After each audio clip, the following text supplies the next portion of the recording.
2026 సంవత్సర ఫలితాలు.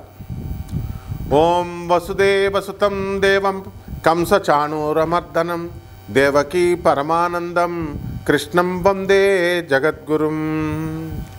జగద్గురు అయినటువంటి శ్రీకృష్ణ పరమాత్మల వారికి, అలాగే కృష్ణం వందే జగద్గురుం, అర్జునం వందే జగదేక వీరం, జగదేక వీరులైనటువంటి అర్జునుల వారికి, రాధాకృష్ణులకి మనం నమస్కరిస్తూ, మనం సంపూర్ణంగా ఈ 2026 సంవత్సరంలో మనకు జరిగేటటువంటి మంచి చెడులు, ఆదాయ వ్యయాలు, ఇలా అంతా కూడా జనవరి 2026 సంవత్సరం నుంచి డిసెంబర్ 2026 సంవత్సరం వరకే ఫలితాలని మనం చెప్పుకుందాం. మొట్టమొదటిగా మనం గ్రహస్థితిని కనుక చూసినట్లయితే, గురుగ్రహము ఈ సంవత్సరం అంతా కూడా మనకి మే 14వ తేదీ వరకు మనకి మిథున కర్కాటక రాశుల సంచారం చేస్తూ ఉంటుంది. అక్టోబర్ 18 నుంచి డిసెంబర్ 5వ తేదీ వరకు 2025 సంవత్సరంలో కర్కాటక రాశిలో సంచరించినటువంటి గురుడు ఆయన మళ్ళీ తిరిగి మిథున రాశిలోకి వెళ్ళిపోతాడు. మళ్ళీ మే 14, 2026 సంవత్సరం తర్వాత మిథున రాశిలో ఉన్నటువంటి గురుడు సంపూర్ణంగా మనకి కర్కాటక రాశిలోకి వచ్చేస్తాడు. ఇది మొట్టమొదట మార్పు. రెండవ మార్పు శనిగ్రహము. ఈ శనిగ్రహము వక్రించడాలు అవన్నీ కనుక మనం చూసుకున్నట్లయితే, మీనరాశిలో వక్రించినటువంటి శని 2026 సంవత్సరం పూర్తిగా వక్రత్యాగం చేసి మళ్ళీ రుజుప్రవర్తనలో సవ్య దశలో శనిగ్రహం మీనరాశిలో ఉంటాడు. ఇది రెండవ మార్పు.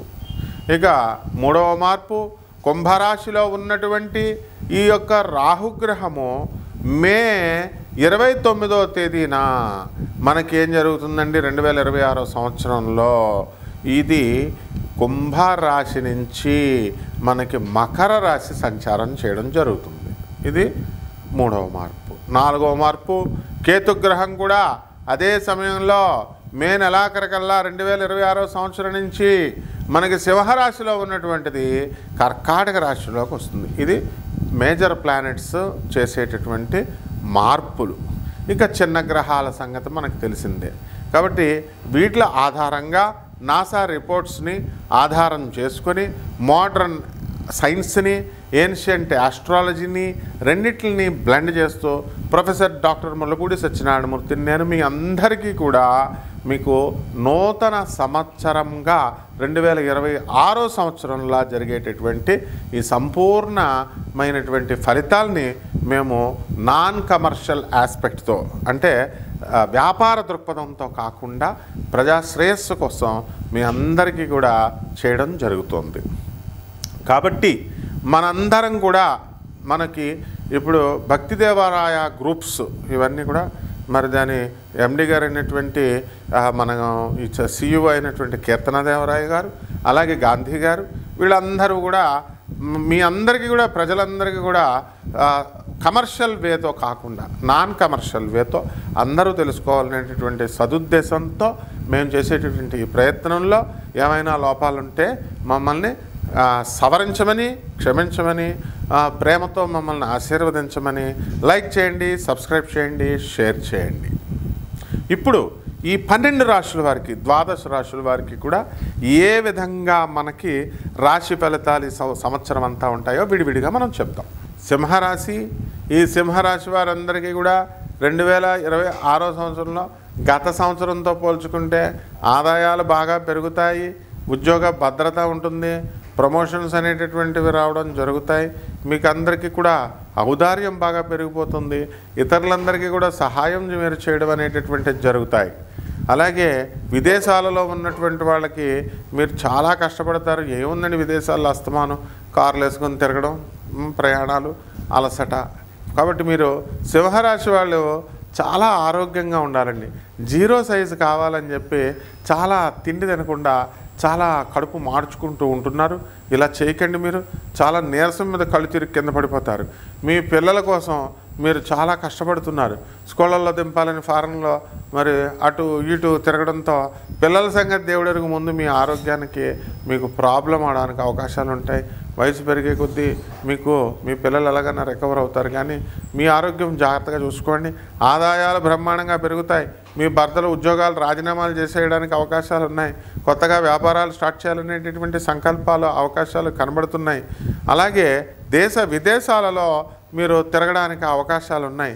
మరి ఏమైనా సరే మనము దైవక్షేత్రాలు చూడాలి, దేవుడికి మనం పెరగాలి అనేసి మీకు మనసులో ఉంటుంది.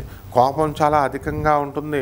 జన్మంలో ఉన్నటువంటి కేతుగ్రహ ప్రభావం వలన మీరు తిరగని పుణ్యక్షేత్రం ఉండదు, తిరగని హోటల్ ఉండదు, తినని తిండి ఉండదు అన్న విధంగా మీరంతా కూడా చక్కగా ముందుకు వెళ్ళిపోతారు. మరి ఈ రాశి వారు కొత్త కొత్త వ్యాపారాలు స్టార్ట్ చేస్తారు. కొత్త కొత్త స్నేహాలు అనేటటువంటివి మీకు లభించడం జరుగుతుంది. మరి ఎంత మంది వచ్చినా ఎంత జరిగినా కూడా మనకు ఓల్డ్ ఈజ్ గోల్డ్ అనేటటువంటి ప్రిన్సిపల్ని మీరు దృష్టిలో పెట్టుకుని మీరు చక్కగా ముందుకెళ్తారు. మీ అమ్మ నాన్నల్ని చూసుకున్నామనేటటువంటి సంతృప్తి మీ అందరికీ కూడా చాలా సంతోషాన్ని ఇస్తుంది. మరి ఈ రాశి వారంతా కూడా మనకి ఈ సింహరాశి వాళ్ళు మరి వితండవాదాలు చేస్తారు. మే 29, 2026 సంవత్సరం వరకు వితండవాదాలు చేస్తారు. ఆ తర్వాత వాదాలు మానేసి బ్రహ్మాండంగా శత్రువుల్ని తరిమి కొడతారన్నమాట. ఈ విధంగా ఈ యొక్క సింహరాశి వారికి అష్టమంలో ఉన్నటువంటి శనిగ్రహ ప్రభావం వలన పనులన్నీ కూడా లేటుగా అవడానికి అవకాశాలు ఉంటాయి. మీ ఆరోగ్యం చెక్కు చెదరదు, ఆయుర్దాయం చెక్కు చెదరదు. ఇక ఏ పరిహారాలు చేసుకుందామో మనం ఈ వీడియోలో చెప్పుకుందాం. ఈ రాశి వారంతా కూడా మంచిగా కొన్ని పరిహారాలు చేసుకోవాలి. మొట్టమొదటిగా రావి చెట్టుని ఇంట్లో కుండీలో పెట్టుకోండి. రావి చెట్టుకు పూజ చేసుకోండి. అలాగే రావి చెట్టుకి శనివారం నాడు ఓం శనేశ్వరాయ నమః అంటూ ఒక శనివారం నాడు ముఖ్యంగా 108 సార్లు ప్రదక్షిణాలు చేసుకోండి. మిగతా రోజుల్లో ఒక 11 సార్లు కానీ 21 సార్లు కానీ మీరు జపాలు చేసుకోండి, ప్రదక్షిణాలు చేసుకోండి. ఆ తర్వాత ఈ రావి చెట్టు మీ కోరిక తీరిన తర్వాత ఏం చేయాలండి అని అంటే, ఇది రోడ్డు మీద బయట పాతేయండి. అలా వదిలేయకుండా నీళ్లు వేసి దాన్ని పెంచండి. ఇది దినదిన ప్రవర్ధమానం అవుతూ ఉంటే మీ జాతకం బ్రహ్మాండంగా ముందుకు వెళ్తూ ఉంటుంది. ఇది మొదటి పాయింట్. రెండో పాయింట్ ఏంటంటే, ఏలినాటి శని కొంతమందికి బాధ పెడుతుంది, కొంతమందికి అర్ధాష్టమ శని ఉంది, కొంతమందికి అర్ధాష్టమ శని ఉంది. కొన్ని గ్రహాలు మీ వ్యక్తిగత జాతకాలను చూసి చెప్పాలా. మరి వాటిల్లో మీకు ఇన్ జనరల్గా చెప్పేది ఏంటంటే, మనకి శని జపం చేసుకోండి, శని స్తోత్రాలు చదవండి, శనికి కిలోంపావు నల్ల నువ్వులని నల్లని వస్త్రాలను ఇచ్చి పేద బ్రాహ్మణులకి శనివారం నాడు ఉదయం 8 గంటలకి దానం చేసుకోండి. అలాగే మూడో పాయింట్ ఏంటంటే, దశమహావిద్యల్లో ఒకటైనటువంటి మహాకాళి అమ్మవారి యొక్క మంత్రానుష్ఠానం చేసుకోండి, మంత్ర జపం చేసుకోండి. మరి ధర్మంగా మీరు వెళ్ళినట్లయితే చక్కగా మీకు మంచి జరుగుతుంది. ఇక నాలుగో పాయింట్ ఏంటంటే, అనాథలకి, సాధువులకి, తర్వాత వికలాంగులకి, పేదవారికి వాళ్ళని నిర్లక్ష్యం చేయకుండా వీళ్ళందరికీ కూడా మంచిగా చేసుకుంటే బ్రహ్మాండంగా ఉంటుంది. ఇక దక్షిణముఖంగా రాగి చెమ్మును తీసుకొని దాని నిండా నీళ్లు పెట్టుకొని దక్షిణముఖంగా తల పెట్టుకొని పడుకుంటూ ఆ దక్షిణ దిక్కులో ఈ రావి చెమ్ము నీళ్ళని పెట్టుకోండి. మర్నాడు నిద్ర లేవండి, ఆ నీళ్లు తాగండి, బ్రహ్మాండంగా మీకు సరిపోతుంది. అలాగే ఆఖరుగా మీరు మహాలక్ష్మి అమ్మవారికి మనం శుక్రవారం కదంబ పుష్పంతో కానీ, లేదా కలవ పువ్వుతో కానీ, లేదా తామర పువ్వుతో కానీ అష్టోత్తర శతనామ పూజ అనేటటువంటిది ఒక పుష్పాన్ని జపించి, లేదా 11 సార్లు ఓం మహాలక్ష్మి నమః అంటే అనేటటువంటి మంత్రంతో మీరు జపం చేసుకోండి, అమ్మవారికి పూజ చేసుకోండి, సరిపోతుంది. మరి గుర్తుంచుకోండి, కేవలం పసుపు కుంకాలు వేసేసి మనం ధర్మకార్యాలు చేయకుండా పూజ చేసేస్తే సరిపోయింది అని అనుకోవద్దు. మనం పేదవాళ్ళ పట్ల ఎప్పుడూ కూడా కరుణ కలిగి ఉండాలి. వికలాంగుల పట్ల, సాధువుల పట్ల, అనాథల పట్ల మనం చూపించేటటువంటి ఆదరణ చేసినప్పుడు మాత్రమే ఈ రెమెడీస్ అనేటటువంటివి ఫలిస్తాయి. శుభమస్తు.